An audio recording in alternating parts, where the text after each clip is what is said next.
अस्सलामुअलैकुम। आप देख रहे हैं सिटी 11 न्यूज़। खबर के सिलसिले के आगे बढ़ाते हुए खबर शामिल करते हैं डचकोट से। हमारे ब्यूरो चीफ हाफिज अमीन की रिपोर्ट के मुताबिक डचकोट आईजी पंजाब के वीन के मुताबिक सीपीओ फैसलाबाद कामरान आदिल की खसूसी हदायत पर थाना डचकोट के इलाका चक नंबर 86 जीमबे के पंजाब पुलिस के जवान शहीद राना इमदाद की कब्र पर पंजाब पुलिस के आला अफसरान ASI खादम हुसैन, मुहर्रर शकील अहमद और दीगर ने सलामी दी और फूलों के गुलदस्ते रखे। शहीद कांस्टेबल राना इमदाद लाहौर में होने वाले 2009 बम ब्लास्ट में शहीद हो गए थे।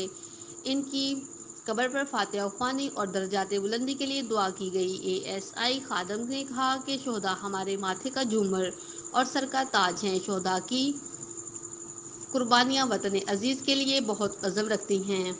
मादरे वतन की खातिर जानों की नजराने पेश करने वाले शोहदा काबिल इज्जत हैं।